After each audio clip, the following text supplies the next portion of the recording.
Hello everyone. तो आज हम कवर करेंगे लोअर पीसीएस जो 2025 में हुआ था पेपर, और इस पेपर का जो उत्तराखंड वाला पोर्शन है, ठीक है, यानी उत्तराखंड के जो भी क्वेश्चन हमसे पूछे गए हैं उनको पूरी डिटेलिंग के साथ, सारे इम्पोर्टेंट फैक्ट्स के साथ हम कवर करेंगे। और एक सीरीज़ मैंने चलाई हुई है जो कि है पीवाईक्यू सीरीज़ नाम से, मेरे प्लेलिस्ट में आप चेक कर सकते हो। तो उस सीरीज़ के अंतर्गत मैं क्या कर रही हूँ कि जितने भी हमारे पेपर हुए, ठीक है, जितने भी हमारे पहले के पेपर्स, जितने भी पीवाईक्यूज़ हैं, उन सब का जो उत्तराखंड वाला पोर्शन है हर पेपर में से, उसको बहुत अच्छे से मैं तैयार करा रही हूँ। और ये जो सीरीज़ है ना, आप लोगों के लिए बहुत महत्वपूर्ण रहने वाली है। जितने भी हमारे अपकमिंग एग्ज़ाम्स हैं, जैसे जो पटवारी री एग्ज़ाम होने वाला है, और उसके साथ ही जितने भी एग्ज़ाम्स हमारे आगे को आएंगे, उन सब के लिए ये सीरीज़ बहुत इंपॉर्टेंट रहने वाली है। एक क्विक रिवीजन आप अपना यहाँ से कर सकते हैं और देख सकते हैं आपकी तैयारी किस लेवल की है, किस तरीके से हमसे जो है क्वेश्चंस पूछे गए हैं पेपर में। पहली बात ये आपको पता चलेगा, और फिर आपको पता चलेगा कि हमें इसे कैसे अटेम्प्ट करना है। और उसके साथ ही आपको मेन चीज़ है कि एक्स्ट्रा फैक्ट यहाँ से क्या क्या निकलते हैं, ठीक है। तो एक साथ आपका सब कुछ यहाँ पे कवर होने वाला है। बहुत इंपॉर्टेंट ये सीरीज़ हमारी रहेगी। आप प्लेलिस्ट से जो है सीरीज़ को पूरा देख सकते हैं और मेरे साथ जुड़ सकते हैं।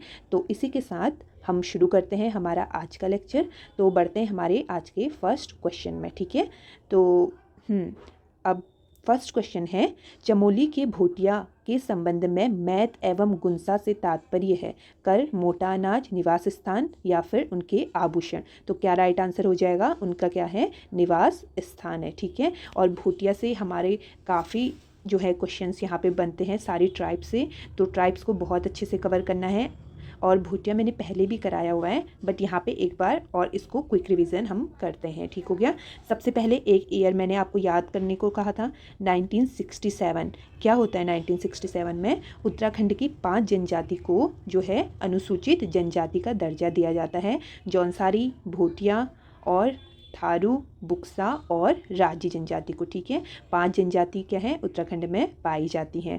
और वहीं फिर क्या होता है 1975 में जो है राजी जनजाति जो है, हमारी राजी जनजाति जो है, उसको आदिम जनजाति का दर्जा दिया जाता है। और वहीं 1981 में क्या होता है, जो कौन है, बोक्सा जनजाति जो है, उसको आदिम जनजाति का दर्जा दिया जाता है, ठीक है। अगर आपसे पूछे अनुसूचित जनजाति का दर्जा जो है कितने जनजाति को प्रदान है, तो 5 को है। और वहीं आदिम जनजाति का दर्जा कितने को है, तो 2 को। कौन होगी? राजी, जिसको 1975 में मिला, और दूसरी बोक्सा, जिसको कब मिलता है? 1981 में, ठीक है। अब भोटिया से रिलेटेड हम फैक्ट फटाफट कवर करते हैं। भोटिया को ही क्या कहा जाता है, जो जनजाति है, अर्धघुमंतु जनजाति हम इनको कहते हैं। और ये क्या करती हैं? ऋतु प्रवास ये करती है, और खुद को जो है ये खस राजपूत मानती हैं, ठीक है। उत्तरकाशी में हमारी पाई जाती है कौन सी? जाड़ भोटिया। पिथौरागढ़ में मिलती है हमारी जौहारी और शोका भोटिया। और वहीं चमोली में कौन सी मिलती है? मारछा और तोलछा, ठीक है। और यहीं से एक और फैक्ट, एक जगह और दिमाग हम दौड़ाते हैं। तो जो कौन हमारी गौरा देवी थी, वो भी क्या थी? भोटिया की जो तोलछा वाली जो उप जनजाति है, तो इसी का जो है इसी के अंतर्गत वो भी थी, ठीक है। तो अब और क्या फैक्ट हम यहाँ से देख सकते हैं, तो जो भोटिया जनजाति है वो क्या है, हमारे महा हिमालय की सर्वाधिक जनसंख्या वाली एक ट्राइब है, ठीक है। और इनका जो शीतकालीन, जो हमसे पूछा हुआ है शीतकालीन, मैंने कहा ना ये ऋतु प्रवास करती है। शीतकालीन आवास की अगर मैं बात करूं तो वो कौन सा है? गुंडा, सॉरी, ठीक है, गुंसा या गुंडा, ठीक है, मुंसा या फिर कौन सा हो जाएगा? गुंडा, ठीक है। ये क्या है? इनका शीतकालीन आवास है। और वहीं अगर मैं आपको बताऊं ग्रीष्मकालीन, यानी गर्मियों का इनका आवास कौन सा है? ग्रीष्मकालीन की बात करी जाए तो कौन सा है? मैत है, ठीक है। और यही क्वेश्चन देखो हमसे पूछा गया है कि मैत और गुंसा क्या है, ठीक है। तो क्या है? आवास है किसका?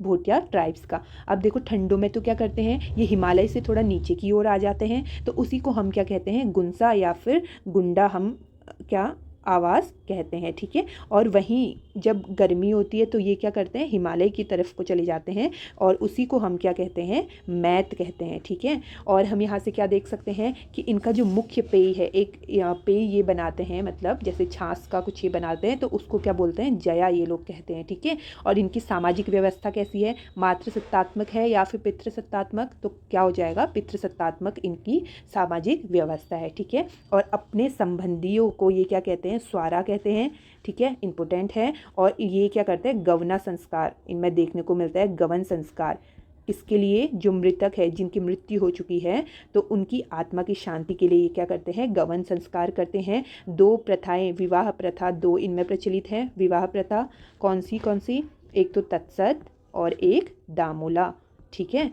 और क्या हो सकता है कि सगाई, ठीक है, जो सगाई की रस्म होती है ना, सगाई की रस्म को ही ये क्या कहते हैं, दामी भी कहते हैं।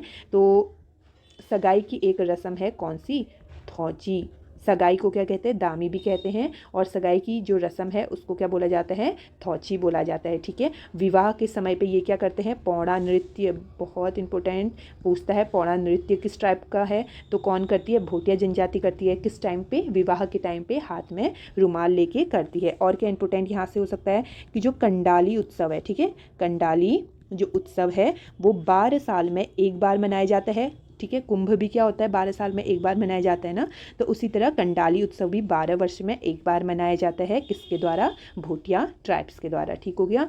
और फिर बहुत बार हमसे ये पूछा हुआ है, क्या प्रमुख लोकगीत क्या है इनका, लोकगीत, ठीक है, क्या है, तुबेरा, बाजियो और तिमली, ठीक है। ये भी PYQ है, तो ये काफ़ी बार पूछा हुआ है, बहुत रिपीटेड है, तो क्या हो जाएगा, बहुत इंपॉर्टेंट, ठीक है। अच्छे से इसको याद करेंगे। और इनका एक प्रमुख वाद्य यंत्र है कौन सा, हुड़का, ठीक है। और तिब्बत से ये लोग व्यापार करते थे, कौन सी पद्धति के थ्रू, गम्य पद्धति एक होती है, तो उसके जरिए क्या करते थे, तिब्बत से व्यापार करते थे। अब जो हमने देखा कि उत्तरकाशी में कौन सी भूटिया रहती है, जाड़ कहाँ रहती है, जाड़ भूटिया उत्तरकाशी में निवास करती है, ठीक है। अब ये सब तो हमने पहले देखा था, इसलिए मैंने क्या कर दिया, फटाफट मुंह से बोल करके आपको बताया है, रिवीजन कराया है। अब जाड़ को हम आज देख रहे हैं तो मैं इसको लिखूंगी यहाँ पे, ठीक है।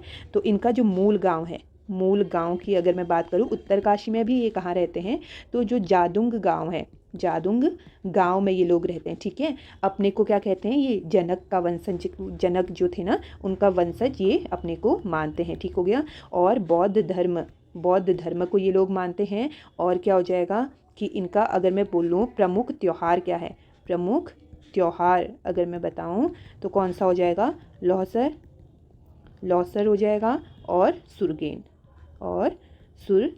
हो जाएगा, ठीक है। और बहुत इम्पोर्टेंट कि ये कौन सी भाषा बोलते हैं, तो रोम्बा भाषा इनके द्वारा बोली जाती है, ठीक है। बहुत सारे इंपॉर्टेंट फैक्ट हैं, तो आप बहुत अच्छे से कवर करेंगे। बढ़ते हमारे नेक्स्ट क्वेश्चन पे, तो जो है निम्नलिखित में से कौन सा एक युग्म सही सुम्मिलित नहीं है, हमसे पूछा है। क्वेश्चन भी बहुत अच्छे से पढ़ना है, कई बार जल्दबाजी में मिस्टेक हो जाती है, तो नहीं है पूछा है, ठीक है। तो लाखा मंडल क्या देहरादून में है, ये तो ठीक है, देहरादून में है। पांडुकेश्वर चमोली में है, हाँ पांडुकेश्वर कहाँ है, चमोली में है। गौ विशाण कहाँ है, उधम सिंह नगर में है, ठीक है। गौ विशाण किसका नाम है, काशीपुर का पुराना नाम क्या है, गौ विशाण है, ठीक है। बैजनाथ क्या, फिर जो बैजनाथ मंदिर है वो पिथौरागढ़ में है, तो क्या हो जाएगा, यही रॉन्ग हो जाएगा। ऑप्शन डी हमारा सही है। बैजनाथ कहाँ है, बागेश्वर में है, ठीक है, कहाँ हो जाएगा, बागेश्वर में। अब बढ़ते हैं हमारे नेक्स्ट क्वेश्चन पे, तो जो है निम्नलिखित में से कौन सा ताल केदारनाथ क्षेत्र में स्थित नहीं है, तो चौड़ाबाड़ी, बासुकी, संतोपत ताल या फिर लोखाम ताल, तो क्या राइट आंसर है, लोखाम ताल नहीं है। लोखाम ताल कहाँ है, नैनीताल में है, ठीक है। अब नैनीताल के ताल भी जो कुमाऊं क्षेत्र के थे, मैंने कल बहुत अच्छे से कवर कराए थे ना, एक बार क्विक रिवीजन करें तो नौकुचिया ताल यहाँ है, भीम ताल है, नैनीताल है, ठीक है, खुरपा ताल है, और कौन सी है, नल दमयंती ताल यहाँ है नैनीताल में, ठीक है। और वहीं अगर मैं आपको बोलूँ संतोपत ताल हमारा कहाँ हो जाएगा, चमोली में हो जाएगा। सरोवर नगरी भी किसे कहा जाता है, नैनीताल को ही कहा जाता है, ठीक है, ये भी याद रखेंगे। और त्रिऋषि सरोवर नाम से भी किसे जाना जाता है, नैनीताल को, ठीक है। संतोपत कहाँ है, संतोपत ताल है हमारा चमोली में है, ठीक हो गया। और चमोली के भी मैंने पहले कवर कराए हैं, इससे फटाफट रिवीजन करते हैं। कौन कौन सा है चमोली में, बैनी ताल है, लिंका ताल है, मातृका ताल, संतोपत ताल, रूपकुंड है, ठीक है, जो कंकाली ताल जिसे हम बोलते हैं, दुर्मी ताल हो गया, सिद्ध ताल, नरसिंह ताल है, एक विरही ताल है, विष्णु ताल एक है, और कौन सी है इंपॉर्टेंट, काक बुसंडी ताल, जो कि कहाँ है, चमोली जोशीमठ में है, ठीक है। अब इनको आज हम कवर करते हैं, रुद्रप्रयाग की ताल को, ठीक है। चौराबाड़ी ताल और बासुकी ताल दोनों ही कहाँ है, रुद्रप्रयाग में है, कहाँ है, रुद्रप्रयाग में, केदारनाथ के निकट है, ठीक है। और कौन कौन सी है, पहले तो हम सबसे पहले इसी को समझेंगे, किसको, चौराबाड़ी ताल को। तो चौराबाड़ी ताल को क्या है, गांधी सरोवर भी बोला जाता है, क्यों, क्योंकि जो गांधी जी थे उनकी अस्थियां यहाँ प्रवाहित करी गई थी, ठीक है, गांधी सरोवर हो गया। और इसी को चौराबाड़ी तो हम कहते हैं, ये लिखा हुआ है ना, चौराबाड़ी ताल इसी को कहते हैं। और क्या कहते हैं हम, नहीं सॉरी, और हम कहते हैं शरावती ताल, सरवदी ताल भी हम किसे कहते हैं, इसी को। ये तीनों इसी के नाम है, ठीक है, ये तीनों क्या है, इसी के नाम है, इंपॉर्टेंट है। गांधी सरोवर, चौराबाड़ी या आपसे बोल ले, या सरवदी ताल आपसे बोल ले, तो तीनों ही एक ही नाम है, ठीक हो गया। बाकी रुद्रप्रयाग में बासुकी ताल है, और ये हमारी चौराबाड़ी ताल होगी। और इसके अलावा कौन सी है, बधानी ताल आपसे एक पूछे तो वो भी कहाँ हो जाएगा, रुद्रप्रयाग में, ठीक है। एक आपसे पूछे भेंग ताल इस तरीके से, तो ये कहाँ है, रुद्रप्रयाग में। और इसका शेप कैसा है, आकार इसका कैसा हो जाएगा, अंडाकार आकार के है, ठीक है। एक बहुत इंपॉर्टेंट कौन सी, देवरिया ताल अगर आपसे पूछे तो ये भी कहाँ हो जाएगी, हमारी रुद्रप्रयाग में, ठीक है। और इसी के साथ हमारी एक है बासुकी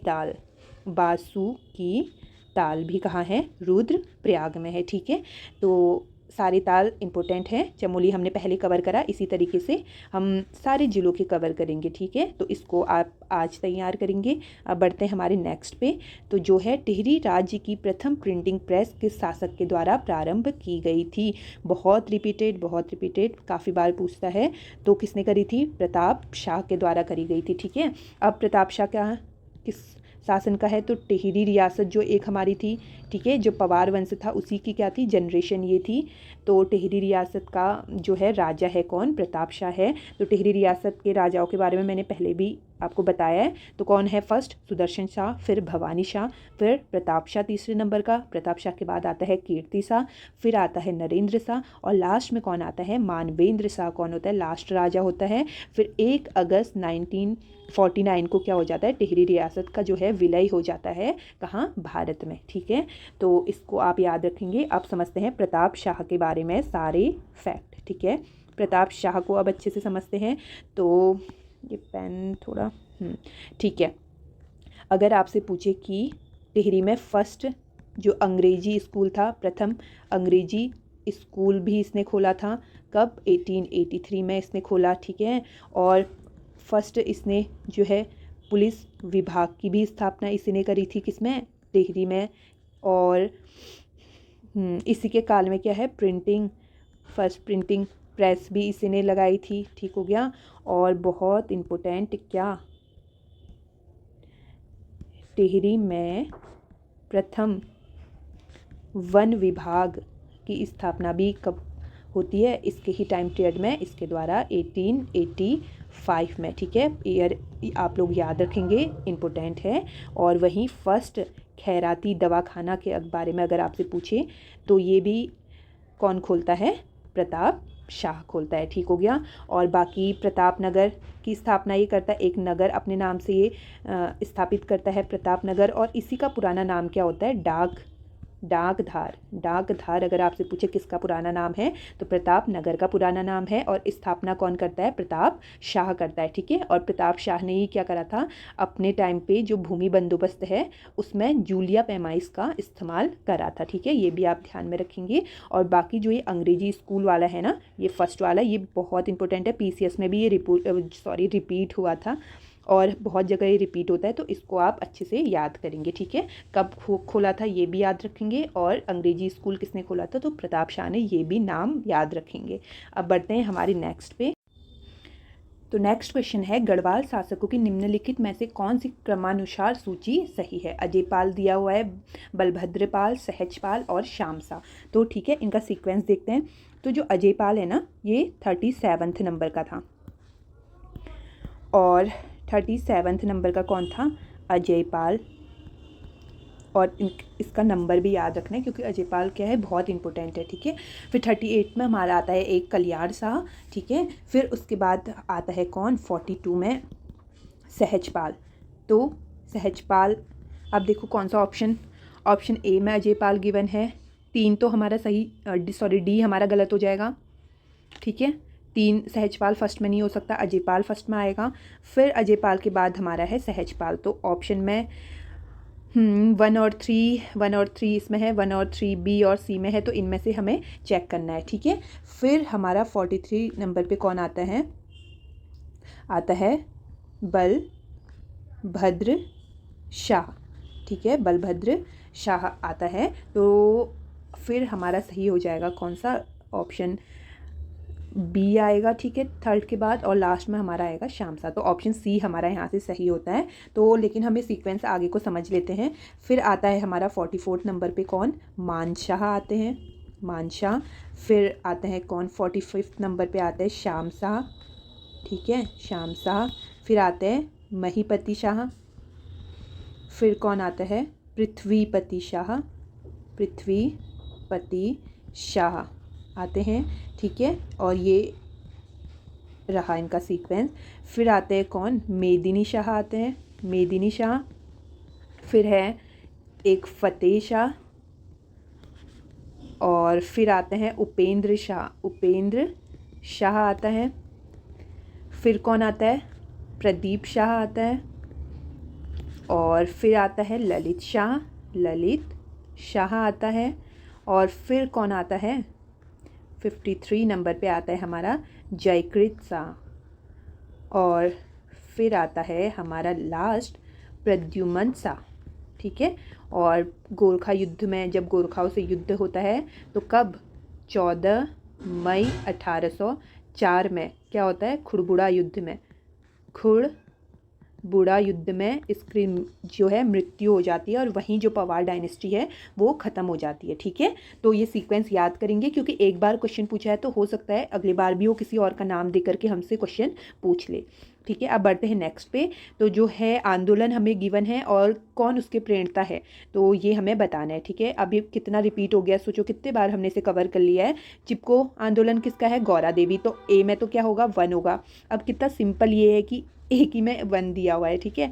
तो इसका ऑप्शन ए सही हो जाएगा। और पानी राखो किसका है, सच्चिदानंद भारती जी का है। बीज बचाओ आंदोलन भी हमने कल देखा था, किसका है, विजय जरधारी जी का है। और वहीं मैती आंदोलन किसका हो जाएगा, कल्याण सिंह रावत जी का हो जाएगा, ठीक है। नेक्स्ट में बढ़ते हैं। कमिश्नर हेनरी रैमजे द्वारा स्थापित क्या 12 आना बीसी व्यवस्था निम्नलिखित में से किस एक से संबंधित थी। भू व्यवस्था थी, न्यायिक सुधार व्यवस्था थी, युद्ध कोष था, या फिर दुर्भिक्ष कोष था। तो क्या राइट आंसर हो जाएगा, क्या था, एक भू व्यवस्था थी, ठीक है। रैमजे एक बहुत इंपॉर्टेंट कमिश्नर हमारे लिए हो जाता है।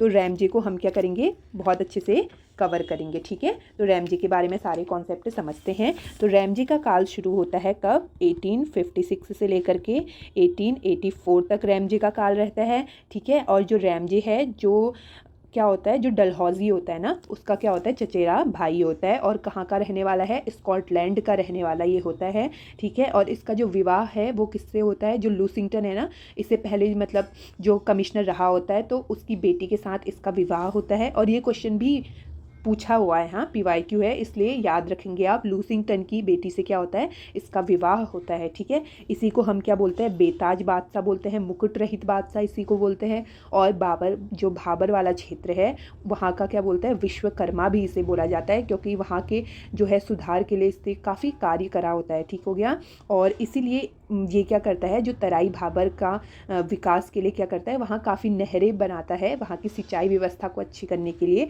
तो अगर आपसे पूछे तराई इम्प्रूवमेंट फंड, ठीक है, तराई इम्प्रूवमेंट फंड के बारे में पूछे तो कब का है, 1883 का, किसके पीरियड का, रैमजे के पीरियड का, ठीक हो गया।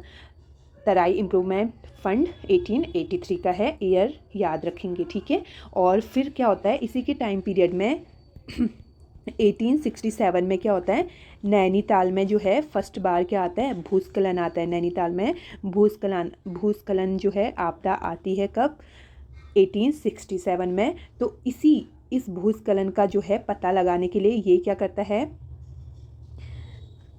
हिल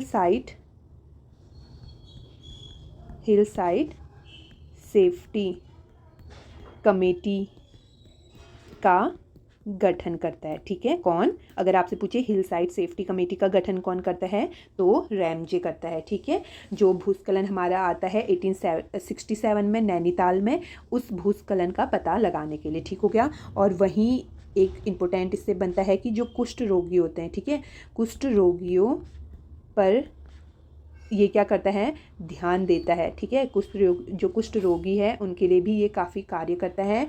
1848 में ये क्या करता है, जो गणेश की गैर नामक एक स्थान है वहाँ पे इनकी रहने की व्यवस्था ये करता है। और 1854 में ये क्या करता है, एक कुष्ठ आश्रम भी खोलता है, ठीक है।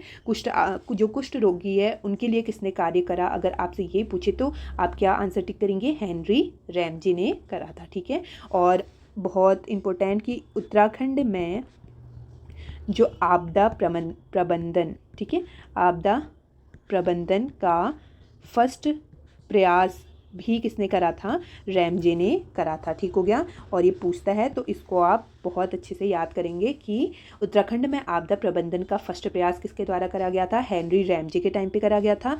और 1857 का जो हमारा विद्रोह होता है, ठीक है, उस टाइम पे भी कौन होता है कमिश्नर, अगर आपसे ये पूछे तो कौन होता है, रैमजे होता है, ठीक है। और फिर क्या होता है 1858 में कि जो ठेकेदारी प्रथा है, ठीक है, ठेकेदारी प्रथा को ये क्या कर देता है, रैमजे समाप्त कर देता है, ठीक है। और 1861 में ये क्या करता है, जंगलात बंदोबस्त कराता है, ठीक है। जंगलात बंदोबस्त कब कराता है, 1861 में कराता है। 1858 में ठेकेदारी प्रथा का समाप्त करता है, ठीक है। और 1868 में जो है रैमजे कुमाऊं मंडल के कंजर्वेटर के रूप में भी कार्य करता है, ठीक है। कुमाऊं के कंजर्वेटर के रूप में कार्य करता है, ठीक है। और 1874 बहुत इम्पोर्टेंट, काफ़ी बार पूछा हुआ है, ये क्या करता है, राजस्व पुलिस की व्यवस्था करता है, ठीक है। राजस्व पुलिस की व्यवस्था किसके द्वारा करी जाती है, रैमजे के द्वारा करी जाती है, ठीक है। ये सभी इंपॉर्टेंट फैक्ट हमारे रैमजे से बनते हैं। और रैमजे के बाद कौन सा कमिश्नर आता है, तो कौन आता है, फिशर आता है, ठीक हो गया। अब देखते हैं नेक्स्ट कि निम्नलिखित में से किस ग्रंथ में गुरु गोविंद सिंह एवं फतेह शाह के मध्य भंगाड़ी में युद्ध का उल्लेख मिलता है, ठीक है। अकाल उस्ताद, वृत्त विचार या फिर विचित्र नाटक या गुरु विलास, तो किस में देखने को मिलता है, विचित्र नाटक में देखने को मिलता है, ठीक हो गया। फतेह शाह को ही क्या बोला जाता है, गढ़वाल का शिवाजी भी इसे बोला जाता है, ठीक है। और जो फतेहपति शाह है ना, इसका एक चित्र भी मिलता है, किसकी तरह, गुरु गोविंद सिंह की ही तरह घोड़े में बैठे हुए चित्र भी फतेह शाह का हमें देखने को मिलता है। और इनके बीच में क्या होता है, भंगेड़ी का युद्ध होता है, ठीक है। भेंगड़ी या भंगाड़ी भी इसे बोलते हैं, का युद्ध अगर आपसे पूछे किसके बीच में होता है, तो गोविंद सिंह, ठीक है, गुरु गोविंद सिंह और फतेह शाह के बीच में होता है भंगाड़ी का युद्ध। कब, 1689 में होता है, ठीक है। और जो भंगाड़ी का युद्ध है ना, इसका वर्णन ही किस में करा गया है, विचित्र नाटक में करा गया है। और जो विचित्र नाटक है ये क्या है, जो विचित्र नाटक है ये क्या है, गुरु गोविंद सिंह की आत्मकथा है, क्या है, आत्मकथा है, किसकी, गुरु गोविंद सिंह की आत्मकथा है विचित्र नाटक। और इसी में उल्लेख किया गया है किसका, भंगाड़ी के युद्ध का, जो होता है 1689 में, किस किस के बीच, गुरु गोविंद सिंह के बीच और फतेह शाह के बीच में, ठीक है। और आपसे पूछे कि किसके दरबार में जो है अकबर की तरह कौन रहते थे, 9 रत्न रहते थे, तो किसके रहते थे, फतेह शाह के दरबार में क्या रहते थे, दरबार में नवरत्न रहते थे, ठीक है, नवरत्न थे या नवरत्न रहते थे, ठीक हो गया। और जो फतेह शाह है ये क्या करते हैं, गुरु राम राय जो हमारे कहाँ आए थे, देहरादून में आए थे ना, उनकी भी मदद ये करते हैं, ठीक है, और उनको गुरुद्वारा बनाने में ये सहायता करते हैं, कहाँ, देहरादून में।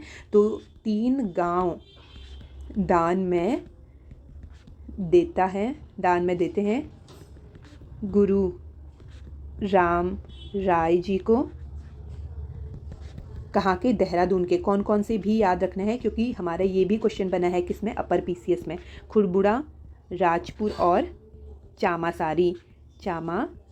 3 गांव तो कौन देता है, फतेह शाह देता है, ठीक है। और वहीं एक हमारा आगे का और राजा होता है, तो 4 गांव वो देता है, कौन कौन से, धाया वाला, ठीक है, और भूजन वाला, और एक देता है पंडित वारी, और क्या, घाट वाला। सभी गांव कहाँ हैं, हमारे देहरादून में हैं। और 4 गांव किसके द्वारा दिए जाते हैं, तो जो प्रदीप शाह द्वारा दिए जाते हैं 4 गांव। और 3 गांव दिए जाते हैं किसके द्वारा, फतेह शाह के द्वारा। कौन कौन से, खुड़बुड़ा, राजपुर और चामासारी, ठीक हो गया। तो ये इंपॉर्टेंट है सबको, या आप याद करेंगे। अब बढ़ते हैं नेक्स्ट पे। तो जो है पनवाली उत्तराखंड का क्या है महत्वपूर्ण, पनवाली उत्तराखंड का एक महत्वपूर्ण है, तो क्या है, ग्लेशियर है, बुग्याल, नदी या फिर चोटी। तो क्या हो जाएगा, बुग्याल है, ठीक है। पवाली कांठा कहाँ है, उत्तरकाशी में है, ठीक है। पवाली कांठा बुग्याल कहाँ है, उत्तरकाशी में है, ठीक है, उत्तरकाशी में है। और उत्तरकाशी में कौन कौन सा है, उससे पहले इसको जो है ना, जो पवाली कांठा है, इसको क्या करा गया है, संरक्षित जैव पार्क घोषित करा गया है। क्यों, यहाँ की जो जड़ी बूटी है उनके संरक्षण हेतु, ठीक है। क्या घोषित किया है, संरक्षित जैव पार्क घोषित करा गया है। अगर आपसे पूछे किस बुग्याल को जो है संरक्षित जैव पार्क घोषित करा गया है, तो किसे, पवाली कांठा बुग्याल को। और कहाँ है, उत्तरकाशी में है। उसी के साथ बुग्याल हम देखें तो कुश कल्याण बुग्याल एक है, कहाँ, उत्तरकाशी में, ठीक है। दयारा बुग्याल बहुत इंपॉर्टेंट, मक्खन होली जहाँ खेली जाती है, दयारा बुग्याल एक है, ठीक है। और इसको मानचित्र पर लाने का काम कौन करता है, कौन करती है, चंद्रप्रभा एतवाल, ठीक है। और चंद्रप्रभा एतवाल को क्या कहा जाता है, माउंटेन गोट नाम से भी जाना जाता है। इसी के साथ हमारा कौन सा है, एक है केदार कांठा बुग्याल भी है। और कौन सा है, मानेक बुग्याल भी है, ठीक है। बुग्याल आप आगे को लिख लेंगे, मैं सिर्फ उतना ही लिख रही हूँ। एक है हर की दून बुग्याल भी है, और कौन सा है, सोनगाड़ बुग्याल भी एक है। और एक इम्पोर्टेंट है कौन सा, देव दामिनी बुग्याल। कौन सा, देव दामिनी बुग्याल इंपॉर्टेंट है, ठीक है। पवाली कांठा है, कुश कल्याण है, दयारा है, केदार कांठा है, मानेक है, हरकीदून है, सोनगाड़ है, देव दामिनी बुग्याल है, कहाँ, उत्तरकाशी में, ठीक है। नेक्स्ट है वसुधरा ताल एक है, भूस्खलन झील है, ज्वालामुखी झील है, हिमनद झील है, या फिर घोलीकरण झील है। तो क्या राइट आंसर हो जाएगा, हिमनद झील है, ठीक है। अब देखो उत्तराखंड में ज्वालामुखी नहीं पाया जाता है, ठीक है, और हिमालय ही ज़्यादा है, तो यहाँ जितनी भी झीलें हैं वो मोस्टली क्या है, हिमनद झील ही हैं, ठीक है। तो वसुधरा ताल क्या है, एक हिमनद झील है। नेक्स्ट हम देखते हैं भारत की जनगणना 2011 के अनुसार उत्तराखंड में निम्नलिखित में से किस अनुसूचित जनजाति की जनसंख्या न्यूनतम है। तो किसकी है, वनराजी राइट हो जाएगा। इसकी सबसे कम जनसंख्या है, ठीक है, सबसे कम है। और वहीं आपसे पूछे कि मैक्सिमम किसकी है, सबसे ज़्यादा किसकी है, तो थारू सबसे ज़्यादा है, ठीक है। और वहीं आपसे लेकिन पूछ ले कि गढ़वाल की सबसे ज़्यादा कौन सी है, तो कौन सी है, जौनसार है। जौनसारी जो हमारी ट्राइब है वो गढ़वाल क्षेत्र की सबसे बड़ी है। थारू कहाँ रहती है, उधम सिंह नगर में, ठीक हो गया। और आपसे कुमाऊं की भी फर्स्ट पूछ ले तो आप थारू ही आंसर करेंगे, क्योंकि उधम सिंह नगर कहाँ है, हमारा कुमाऊं क्षेत्र में है, ठीक है। और वनराजी को तो हमने अच्छे से पहले कवर करा है, एक बार फटाफट रिवीजन करेंगे। वनरौद भी इन्हें कहते हैं, क्यों, क्योंकि ये जंगलों में निवास करते हैं, ठीक है। खुद को रचवार राजपूत ये लोग मानते हैं। भाषा इनकी कौन सी है, मुंडा भाषा है। आवाज़ रौत्यूड़ा इनकी आवाज़ को कहा जाता है, ठीक है। 2 संस्कार विवाह से पहले हमें इनमें देखने को मिलता है, कौन सा, सांग जांकी और पिठा संस्कार। मुख्य देवता कौन से हैं, बागनाथ हैं। और अन्य कौन से हो जाएंगे, मलिनाथ, सैम, मल्लिकार्जुन, छुड़मल, ठीक है, और गणनाथ देवता। और प्रमुख त्यौहार जो कि काफ़ी पूछता है, कौन सा है, कर्क व मकर संक्रांति है। और जो है गौरा अट्ठावली एक त्यौहार है, वो भी किसका है, राजी जनजाति का है। और सप्ताह के जो दिन होते हैं उनका जो है अलग स्वरूप देखने को किसमें मिलता है, राजी जनजाति में। और काष्ठ शिल्प में निपुण जनजाति भी कौन सी है? तो राजी जनजाति है। ठीक है, नेक्स्ट क्वेश्चन में बढ़ते हैं। निम्न कथनों पर विचार कीजिए। ठीक है, मुख्य सीमा भ्रंश, मुख्य सीमा हमसे पूछा है MBT, तो शिवालिक और लघु हिमालय को पृथक करती है और शिवालिक हिमालय की नवीनतम श्रेणी है। अब देखो हिमालय अलग अलग पार्ट्स में बटा हुआ है, पहले भी मैंने आपको बताया। कौन कौन सा? ट्रांस है, ठीक है, फिर कौन सा है? एक हमारा वृहत हिमालय है, फिर है कौन सा? लघु या मध्य हिमालय भी हम इसको बोलते हैं, फिर है शिवालिक, शिवालिक। ठीक है, तो अब इनके बीच में ना कुछ रेखाएं हैं जो इन्हें क्या करती है? अलग करती है। तो ट्रांस और वृहत के बीच में कौन सी है? तो सचर, सचर जोन है। ठीक है, सचर जोन किसके बीच में है? ट्रांस और वृहत के बीच में है।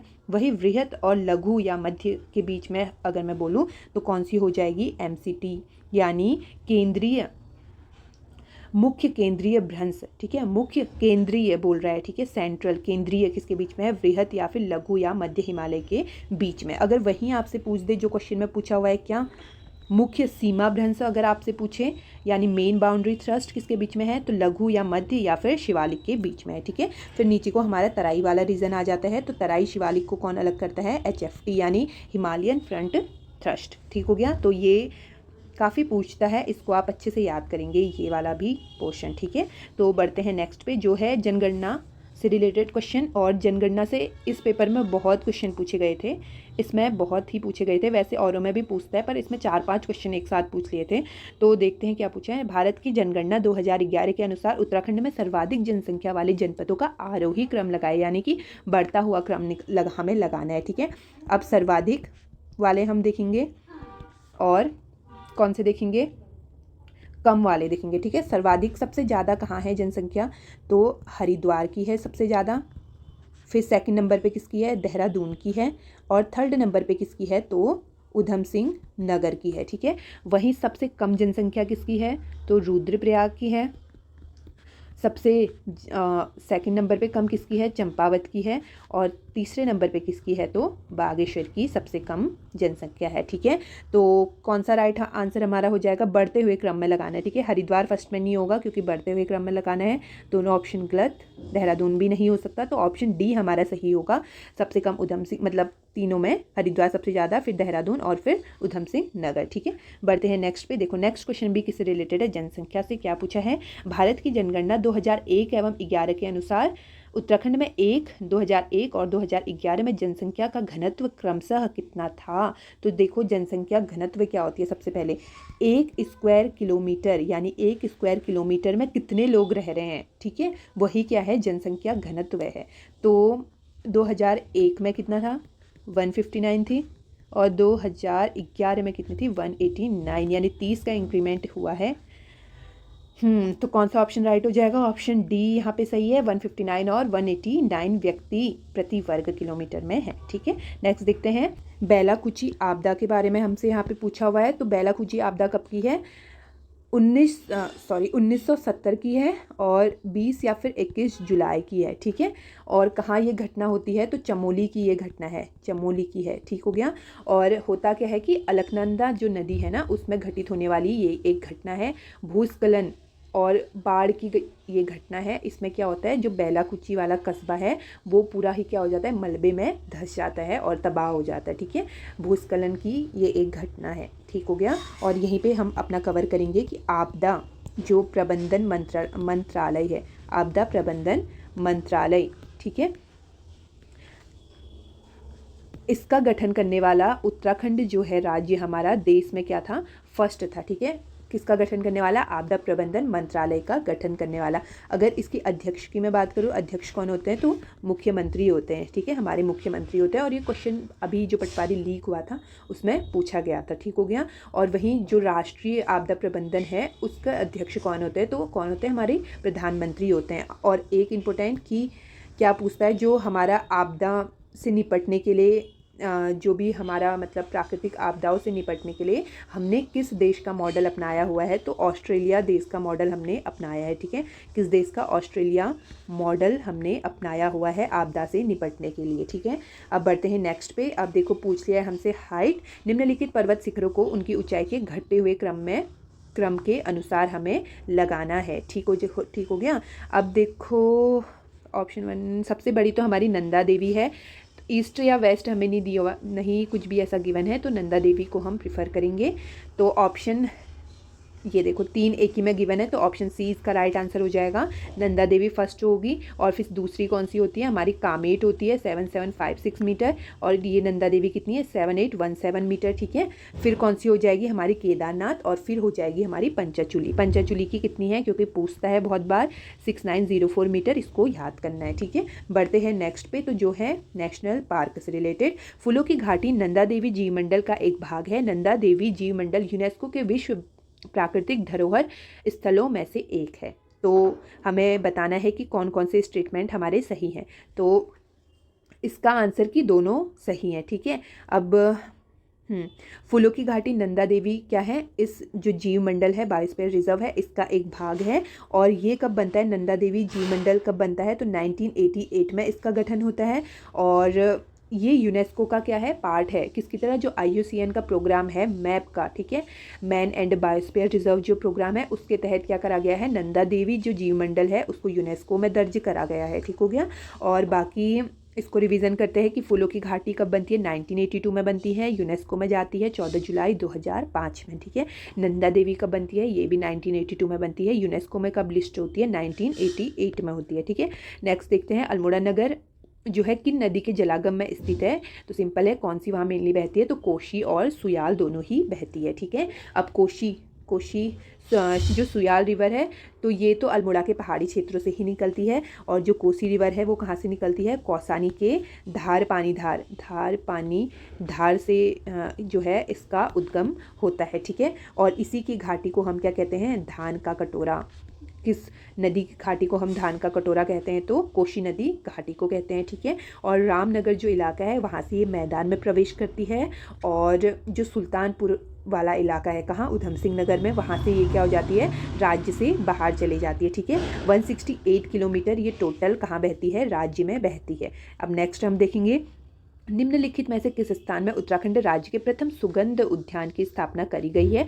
सुगंध उद्यान हमसे पूछा हुआ है, तो कौन सा राइट आंसर हो जाएगा, तो लाल कुआं नैनीताल में जो है सुगंध उद्यान की स्थापना करी गई है। ठीक हो गया। और वहीं कुछ इंपॉर्टेंट अगर हम देखें कि फर्स्ट मास जो गार्डन है, मास गार्डन, तो ये कहाँ खुला है, खुरपा ताल में खुला है। कहाँ है खुरपा ताल, नैनीताल में। ठीक है, अगर आपसे पूछे कि फर्स्ट मगरमच्छ पार्क अगर आपसे पूछे तो ये कहाँ है हमारा, उधम सिंह नगर में है। ठीक है, और सबसे बड़ा अगर आपसे पूछे कि कैक्टस पार्क कहाँ है, कैक्टस पार्क के बारे में अगर आपसे पूछे तो देहरादून जो जू है वहाँ है कैक्टस पार्क। ठीक है, सबसे ऊंचाई पर स्थित कौन सा, सबसे ऊंचाई पर स्थित जो हर्बल गार्डन है। ठीक है, हर्बल गार्डन कहाँ है, माणा गांव, कहाँ हो जाएगा, माणा चमोली में। ठीक है, तो कुछ इंपॉर्टेंट पार्क है, याद रखेंगे। बढ़ते हैं नेक्स्ट पे, जो है